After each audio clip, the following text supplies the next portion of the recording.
Vote किया है, जिसमें से 50 हरियाणा के हैं युवा, और जंजीरों में एक बार फिर से भेजा है सर, जो डंकी के देखिए, आप लोग इसको अदरवाइज ना लेना, मुझे ध्यान में है। मैंने जब अपनी यात्राएं की थी चुनाव के दिनों में, उस समय भी मैंने कहा था कि ये जो रूट डंकी रूट है, ये युवकों के लिए भी ठीक नहीं है, परिवारों के लिए भी ठीक नहीं है। हालांकि मुझे पता है कि इसकी आलोचना लोग करते हैं। हम चाहते हैं युवकों को रोजगार मिले, उनकी कौशल, उनकी शिक्षा ये बढ़कर के हो। लेकिन जहाँ भी कहीं विदेश में जाना है, विधिवत तौर तरीके से जाएं। हम उसमें पासपोर्ट बनाने में भी उनकी सुविधा है, उनको सुविधा देते हैं, उनको वीज़ा लेके देने में भी सुविधा देते हैं, और वहाँ प्लेसमेंट में भी। अभी फॉरेन कोऑपरेशन डिपार्टमेंट हरियाणा सरकार में जो हमने बनाया था, उसके माध्यम से इससे पहले भी काफ़ी बड़ी संख्या में लोग रोजगार के लिए जा चुके हैं। अभी भी और से रिक्वेशन आई हुई है। बहुत से केयर टेकर, इनकी आवश्यकता है, ड्राइवर्स की आवश्यकता है, तरह तरह की आवश्यकताएं वहाँ काम की पड़ती रहती हैं। मैं स्वयं विदेश में एक बार दुबई ऐसे जो एजेंट्स हैं, जो विधिवत तौर तरीके से लोगों को लेके जाते हैं, उनसे मेरी मीटिंग भी हुई थी, और हमें उन्होंने कहा था कि हम देश भर से 1 लाख लोगों को यहाँ लाने के लिए तैयार हैं। शर्त यही है कि विधिवत तौर पर वो जाएं। बिना तौर तरीके से जाएंगे तो हर देश अपने अपने तरीके से काम करता है।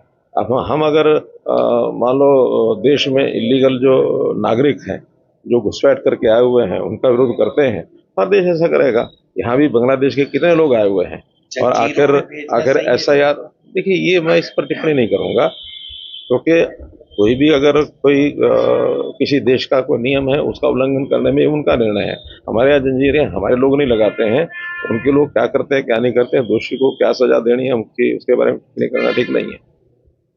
सर, धान को लेकर लगातार किसान परेशान चल रहे हैं और कई तरह के धान घोटाले हो चुके हैं। हर साल ही होता है, अब की बार तो बहुत ज्यादा किसान परेशान। ये बात ठीक है कि इस बार वर्षा देर तक आई है, और जब देर तक वर्षा हुई है तो धान की जो मॉइस्चर थी वो ज़्यादा थी, और ज़्यादा मॉइस्चर का धान कोई भी आड़ती भी नहीं लेगा, कोई मिल मालिक भी नहीं लेगा, और बिकना भी नहीं चाहिए। उसका कारण है कि अगर मॉइस्चर का धान जाएगा तो वो पैकिंग के समय या उसकी जब भी उसकी मिलिंग की जाएगी, तो उस मॉइस्चर के साथ धान खराब भी होता है, और खराब होगा तो ये नुकसान देश का नुकसान है, किसी के भी काम नहीं आएगा।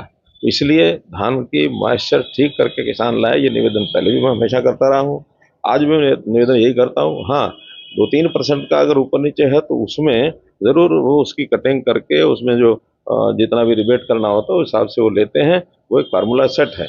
1% धान की मॉइस्चर अगर ज़्यादा होगी तो 25 रुपये क्विंटल उसका वो काटते हैं, ये नियम बना हुआ है।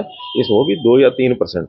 अगर 17% से 25% मॉइस्चर होगा तो वो कहीं भी उसका कोई लाभ नहीं है, वो तो पानी बेचने वाली बात है। इसलिए मैं किसानों से भी निवेदन करता हूँ, मंडी के लोगों से भी निवेदन करता हूँ, आढ़तियों से भी करता हूँ, मिलर से भी करता हूँ कि जो पैरामीटर्स हैं उसके उसमें जितनी छूट है उसके हिसाब से ही काम करें, उससे ज़्यादा नहीं करें। 2 मामले आए सर, देश भर में ऐसा रही 10 स्टेट में करने की इलेक्शन कमीशन ने घोषणा की है। ये तो एक निर्वाचन आयोग का निर्णय है।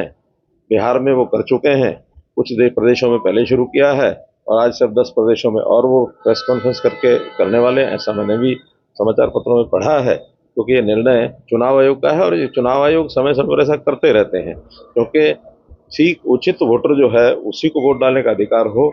जो इलीगल वोटर कहीं दर्ज भी हो गया तो उसको खत्म निकालना, ये देश के हित में है, समाज के हित में है, हमारे डेमोक्रेसी के हित में है। इसलिए जनतंत्र को अगर बनाए रखना है तो इस प्रकार से जो गलत ढंग से वोट बन गए हैं उनको समय